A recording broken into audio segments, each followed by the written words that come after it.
Welcome back everybody to an episode of Banished with me, Vapor, and it's the final episode of this series. Let's drop the speed down. Wow.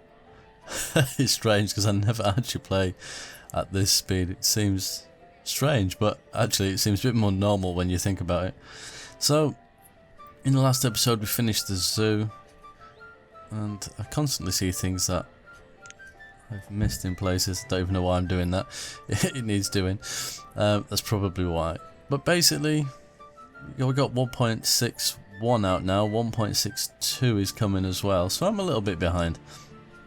And although there's still a lot of things I can do, we never really got to work on this area. Although my statues I got in eventually, which look quite cool. I'm quite happy with them.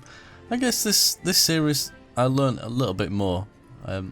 Series 1 was basically the first ever thing I did on YouTube. Not far off a year ago now. I think probably August, September time was the time I really started doing this. But you know, we're getting there now. And then we had Frecklestone, which was quite good, and that's where I gained a lot of my subscribers, I believe. Some of you are still around, albeit you might not say much, but I know you're there. And then obviously we've got the town of Verley, which again, with the help of 1.6, we've managed to push the envelope a little bit further, specifically with the zoo. And just while we're over here, Colonial was watching, one of the developers, and in the time-lapse at the beginning of the last episode, he noticed I was trying to remove these rocks. As you can see, a lot of these items tend to have this kind of trash can on them, so you can just get rid of them, but these ones don't. And then I tried to remove them with that tool, didn't work, and apparently he's fixed that. Nobody had ever highlighted that issue to him, but he'd spotted it as I was playing, and God, he must have really quick eyes, because that time lapse I think was going at 500 speed, so it's 500 times the speed of what it should have been. I think it's about an hour and a half worth of games playing that. So yeah, so thankfully he spotted a bug from there. But this is definitely my pride and joy. I've really got to test what I could do. But you know, it's finished, and yeah, there's lots more I can do, but we need to do something else. We need to do something different. And it's been suggested that I plan a desert map and build some kind of desert oasis. And I've already been kind of thinking, like last night it kept me awake a little bit. I was trying to think of ideas of what I could do. And I think I might go down the Noble Rambler route. And if you watch his series, he tends to have like little towns here, there and everywhere. Albeit the part of like the greater whole, so to speak. But I'm thinking of having like little towns dotted here and there. There is water. I've already loaded a map up, and look, there is the river. I think you probably have to have that as default. There's not very many lakes, and it is quite flat. So we got a lot of things we could do with it. It's just me trying to think what exactly I want to build. And as I say, I'm thinking of like little towns linked up by, you know, various roads. Yeah, it's a bit of a tough one, because there could be no key walls. And I really love my key walls. Although I know I can put these buildings on land, which is fine, and some of them will look quite good on land. It's going to be strange having no key walls and no green. So it'll be interesting to see what I can do with it. The only question is, I have a variety of mods available to me. So, for example, I've only just switched this one on to see if it'll work, and I don't know if I can show you from here. Let's have a look. Yes, I can. So we've got busy pastures, which you've already seen, which kind of doubles up the amount of animals we can have. Just hay. That's the little hay pile. Where is it? See, a lot of these. Am I using them? Yeah. Where is it gone? That one. Less than 50 food. So this is one of Kraljeg's mods as well. So they're only using 50% of the amount of food than they usually use. I've just turned it on to see if it would work, and it does. It's compatible with everything I'm doing, albeit there's a lot of red up here. So I don't know if I should use that or not. That would make the game a lot easier and take my focus away from food. So if you're watching because you want to see what I'll come up with, then maybe things like this would be quite useful. I believe there's a 75% one as well. but that would literally mean I wouldn't need many kind of forms of food coming in. I think 50 is probably about right if I was going to use it. We got the colour roads, the grassy roads. I think I've got 2 versions of that. Yeah, I have. So I need to get rid of the old version because I couldn't do it while actually doing this series. I've got the colour roads. A lot of this is old. I actually need to clear through my mods. As you see, I'm not using most of them. Pirate Cove, that's one of Kraljurg's as well. I'm not sure if that still works. I've not tried it, but it's not going to be much use on the next map anyway because there's going to be no water. Although, potentially, I mean, a desert island, pirates. We'll have to see what kind of water we get on the map. So yeah, and then we'll say this is 1.6. One of the first versions of it. I mean, I got it before it actually came out, so yeah, it's a little bit buggy in places, but I think it's been quite good. It served us quite well. We got our church, obviously. This was like one of the first things I did, and I was so happy with it. And I thought to myself, I can't do anything any better than this.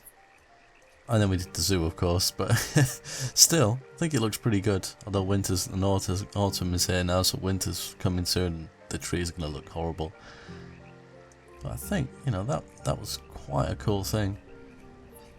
The old town, very rammed. I mean, I've learned in this series more than anything, you need the initial things to kind of get the game going, but in the grand scheme of things, you can trade for pretty much anything you need. So do you need all the advanced buildings?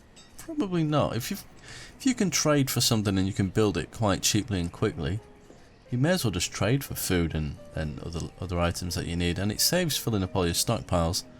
So that probably will be something I'd do, because there will be a river, so that's what I'm thinking.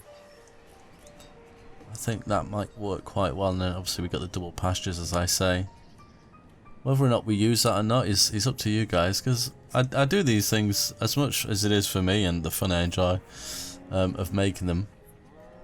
I also do them for you, so if you don't think I should use it, then I won't. This is quite nice as well. And it actually works quite well. I'm quite surprised. Much like, where is it? Go back over here, back in the day, so to speak. Where is it? There it is. The blacksmiths. I wasn't sure this would work too well, but they've got the logs and the iron, and he will come out of here and he'll grab it, and even if I tell him to chop a tree here, assuming this isn't full, they'll go and plop the logs in there for them, so that works well. The only thing I didn't put was somewhere for tools, or did I? Oh, I did. I put that little tool cellar in. Oh, but it doesn't hold that many really. Like it's 49, 98% full, so I'm guessing it holds 50. It's a bit out of place there anyway, but it would be nice to have like a shed like this that just holds tools, and maybe one that just holds clothes. And I know there's one, I think that's like for dry goods, but I don't want any dry goods going in there. I just literally want clothes or tools, and I could put them next door to the respective building. I think that would be quite useful. It's the first time I played around with this as well. This is quite new. I kind of like this. It has that kind of Pirates of the Caribbean feel, and even, is it Lord of the Rings? Is it? I've watched them and I can't remember the names. I think it's at the end of the second one, beginning of the third one, where they're kind of in that lake town. That might even be the name of the place. I can't remember, but it kind of has that sort of feel to it. The harbour I didn't really do much work on, in all fairness. I think the one in Frecklestone was definitely better, and I think that's what kind of distracted me from it, because I'd kind of done it before and I didn't feel like I was doing anything new. And then we got the old castle. I might actually use that as well, because I didn't really use it in this series. We just kind of plonked it in. So, plonked? I think I meant to say plopped. Yeah, more than likely I did. Yeah, I'm quite happy with what we achieved here, really. But it is definitely time to move on. Oh, it's kind of sad. It always is hard saying goodbye to something you've put so many hours into, and without a shadow of a doubt, Banished is a game I do invest a lot of time into. Obviously, I do play City Skylines at the moment, and most recently Planet Coaster, and you'll see more so with Planet Coaster that I need to invest a bit more time in the game to actually understand how to build things, because everything I do is very basic in that. City skylines, I'm getting there. I'm learning new things and new techniques and what actually looks good. It's just knowing what you can do, and in Banished, that's one thing I kind of have learned over time, is what I can physically do with it. So if I have an image in my head, I know how to get it done quite quickly. So yeah, I don't know what else more to say really. It's always, it's hard. That's the thing. It's hard to kind of just say goodbye to the series. Oh, this was quite nice as well, a little pub. I like this, but I don't know who made this model. Possibly Shock Puppet. I might be giving him credit where it might not be due. I don't know. But if you did, it's very nice. And I do like the little signs that they've added to some of the new buildings as well. Hopefully I'll be using this in the new series. I might still use these buildings, but kind of a different look. I think there's a sandstone look. I think it'd look good in the desert. Kind of blend in with the environment, so to speak. Well, that just leaves me to say thank you to everybody for the support. Especially to those that have stuck around for so long and supported me through all of the Banished series. And, you know, a big thank you to those that have arrived since and stuck by me. I do appreciate the comments, and although I like to think I get everything right, you know, feel free to tell me when I've done something wrong, or if you come up with an idea that you think would be good, let me know. Because at some point I'll probably will run out of ideas, and after all, you know, there's a lot more brains out there than there is in my mere head, so that would be fantastic. So on that note, it just leaves me to say, until next time, as always, take care.